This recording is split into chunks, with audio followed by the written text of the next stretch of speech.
नमस्कार। हमारी नियमित स्वास्थ्य विषयक श्रृंखला हेल्थ केयर को लेकर मैं सतीश अग्रवाल एक बार फिर आपकी सेवा में उपस्थित हूँ। मित्रों, इस श्रृंखला की लोकप्रियता, इसका बहुत बड़ा आधार हमारे साथ जो एक्सपर्ट्स आते हैं उनको है, और साथ में आपका जो प्यार और स्नेह मिलता है उसके कारण ये श्रृंखला बदस्तूर जारी है। आमतौर पर हम इस श्रृंखला में हमारे शरीर की किसी समस्या को लेकर संबंधित विशेषज्ञों द्वारा मार्गदर्शन हासिल करते हैं, पर साथ ही इस प्लेटफॉर्म का उपयोग करते हैं कि हमारी जो हेल्थ केयर है, स्वास्थ्य यंत्रणा है, उसमें डॉक्टर्स और डॉक्टर्स की जो विभिन्न शाखाएं, उनके एक्सपर्ट्स को हम प्रस्तुत करते हैं। लेकिन आज के हमारे कार्यक्रम का उद्देश्य थोड़ा अलग है। आज इस कार्यक्रम के माध्यम से हम उन लोगों को आपके सामने लाना चाहते हैं जो इस हेल्थ केयर के मेन आधार स्तंभ है, लेकिन अमौन पर्दे के पीछे होते हैं। दवाखाने से अगर कोई मरीज अच्छा होके जाता है तो पूरा श्रेय डॉक्टर को देते हैं, लेकिन मेडिकल केयर ये अपने आप में एक सामूहिक काम है, टीम वर्क है। इसमें डॉक्टर्स के अलावा एक बहुत बड़ा जिसका आधार होता है, सहायता होती है, वो होता है नर्सिंग स्टाफ, मुख्य तौर से नर्सेस। मित्रों, 12 मई को फ्लोरेंस नाइटिंगेल का जन्मदिन है और इस दिन को अंतर्राष्ट्रीय नर्सेस डे के रूप में मनाया जाता है। आज इसी विषय पर चर्चा हेतु हमने स्टूडियो में जहाँ आमंत्रित किया है वे हैं जिला स्त्री रुग्णालय की मेट्रन श्रीमती सुमित्रा देवी जुनघरे। सिस्टर, स्टूडियो में आपका हार्दिक स्वागत है। और साथ ही में प्राइवेट केयर में जो हमारे सिस्टर्स नर्सेस का योगदान होता है उस पर मार्गदर्शन हेतु हमारे साथ जो स्टूडियो में मौजूद है शहर के विख्यात पर्सनालिटी, युवा इंटेंसिविस्ट डॉक्टर अभय जी राठौड़। सर, स्टूडियो में आपका हार्दिक स्वागत है। डॉक्टर अभय जी का मैं अल्प परिचय दे दूँ। इन्होंने अपनी अंडरग्रेड की पढ़ाई गवर्नमेंट मेडिकल कॉलेज नागपुर से की है और पोस्ट ग्रेजुएशन अमरावती स्थित पंजाबराव देशमुख मेडिकल कॉलेज से किया है, और पिछले कई वर्षों से डॉक्टर मुर्के सर के यहाँ पर इंटेंसिविस्ट करके काम कर रहे हैं। विषय की शुरुआत करते हैं। सिस्टर, जैसे हमने कहा है कि अंतर्राष्ट्रीय नर्सेस दिन जो होता है उसके बारे में आप हमारे दर्शकों को क्या जानकारी देंगी? 12 मई 1820 वो फ्लोरेंस नाइटिंगेल का जन्मदिन है। वो जन्मदिन वो फ्लोरेंस नाइटिंगेल को सामाजिक कार्य में और मरीजों की सेवा करने में बहुत रुचि थी, तो उन्होंने मरीज के कार्य के लिए अपने नर्सिंग विषय में संशोधन किया, और संशोधन करने से उन्होंने ये 3 महीने का एक नर्सिंग का कोर्स शुरू किया। और नर्सिंग का शुरू करने से उनको और लगा कि इसमें बदल होना चाहिए, पूरेपूर नहीं है उसका ज्ञान, तो और भी उन्होंने 6 महीने का अभ्यासक्रम शुरू किया। फिर बाद में तांत्रिक दृष्टि से उन्होंने सर्टिफाइड कोर्स शुरू किया, और सर्टिफाइड कोर्स शुरू करने से वो उनको फ्लोरेंस नाइटिंगेल को अत्याधुनिक परिचर्या की जनक कहा गया है।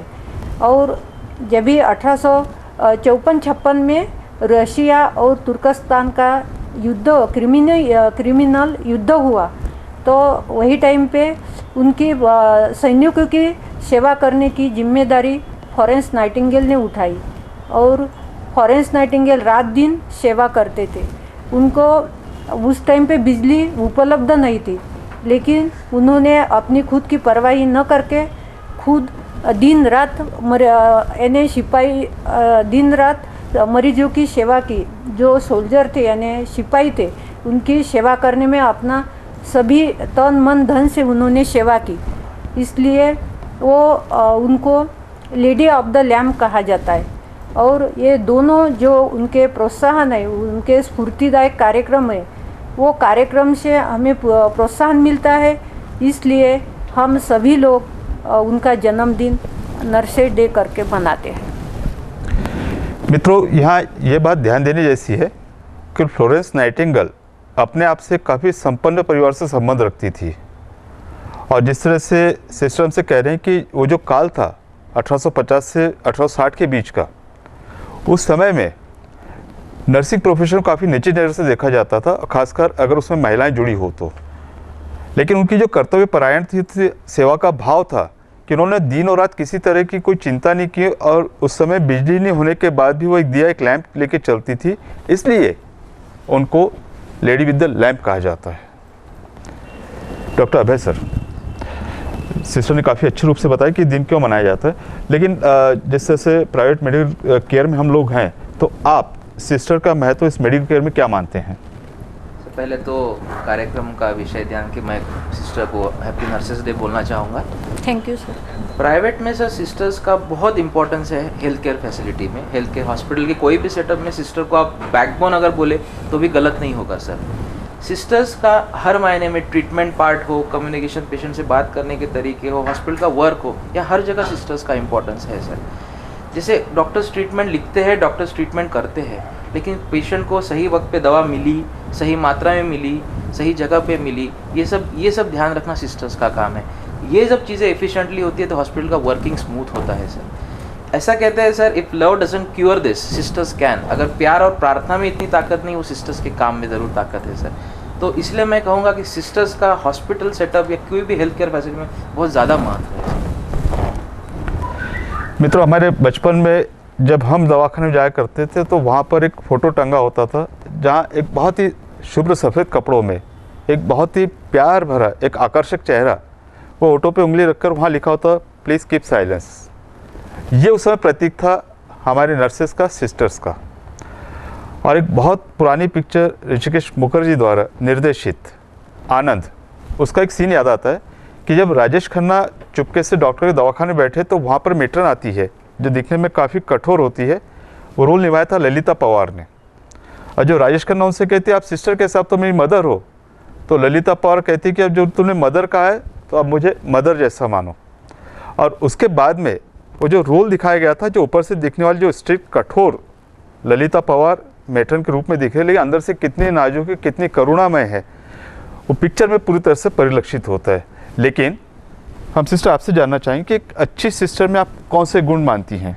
वो धैर्यवान होने चाहिए, प्रामाणिक होने चाहिए, आनंदी होनी चाहिए और समय सूचकता उसमें होना चाहिए, आदर्श होना चाहिए, चारित्र्यवान होना चाहिए, सहानुभूति, मान सम्मान देने वाली होनी चाहिए और आरोग्यदायी वक्त पर काम करने वाली होनी चाहिए, आरोग्यदायी होनी चाहिए। मित्रों, डॉक्टर्स और पेशेंट इनके बीच में सिस्टर का एक बहुत बड़ा महत्व है। और ऐसा कहते हैं कि सिस्टर का जो आकर्षक चेहरा है, आकर्षण से मतलब आपकी सुंदरता नहीं है, आपका व्यक्तित्व, आपका व्यवहार, काफ़ी कुछ वो बता जाता है। फिर भी डॉक्टर अभय जी, प्राइवेट मेडिकल केयर में आप कौन सी सिस्टर को ज़्यादा पसंद करो, उसमें कौन सी क्वालिटीज़ आप चाहेंगे? क्वालिटीज़ की बात की जाए तो फर्स्ट एंड फॉरमोस्ट सबसे पहले काम में लगन और डेडिकेशन बहुत ज़रूरी है सर। हेल्थ केयर बहुत सेंसिटिव जॉब है, यहाँ निग्लिजेंस या केयरलेसनेस ये टॉलरेट या कोई सहन भी नहीं करेगा। तो सिस्टर्स का केयर, कंपैशन और डेडिकेशन बहुत ज़रूरी है। वक्त रहते रात बिरात कभी ज़्यादा काम करना पड़ सकता है, तो वो काम करने की मेहनत और ताकत भी होनी चाहिए और एक सिंसियरिटी होनी चाहिए मेरे काम में। दिल में अच्छी भावना हो तो काम अच्छा ही होता है। तो वो बेसिकली सिस्टर या स्टाफ में वो गुण होना बहुत ज़रूरी है।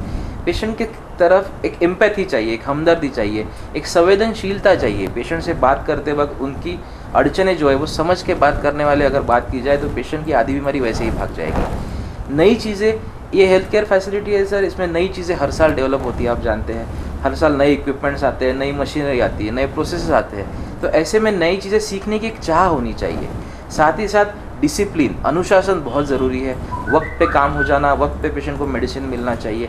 ये सब चीज़ें मैं मानता हूँ सर प्राइवेट में या कोई भी सेटअप में हेल्थ केयर के लिए स्टाफ में होना बहुत ज़रूरी है सर। मित्रों, ये तो जो गुण डॉक्टर अभय जी ने हमने बताया तो हर व्यक्ति में चाहिए, पर विशेष रूप से सिस्टर में इसलिए ज़रूरी है। एम्पैथी जिस शब्द का इन्होंने उपयोग किया है, अगर हम उसको विस्तार से करें तो ये माना जाए कि जिस बच्चे को मैं ट्रीट कर रहा हूँ, अगर वो मेरा बच्चा होता तो मैं क्या करता। अगर इस भावना के साथ में मैं काम करूँ तो शायद मेरे काम करने की पद्धत और तरीका बदल जाए। तो जब ये भावना उसके साथ जुड़ जाती है तो काम का स्वरूप अपने आप बदल जाता है। और विश्वास मानिए कि जब मरीज़ या उसके रिश्तेदार सिस्टर को इस भावना के साथ में अपनेपन के साथ काम करना देखते हैं, वे भी उनकी भावनाओं को अच्छी तरह समझते हैं। और ये जो भावनात्मक संबंध होता है, ये मेडिकल का एक आधारभूत स्तंभ होता है जिसके आधार पर आगे का ट्रीटमेंट हुआ और उसके सुखद परिणाम भी मिलते हैं। मित्रों, एक बहुत ही दिलचस्प चर्चा जारी है नर्सेस डे के ऊपर। मिलते हैं एक छोटे से ब्रेक के बाद।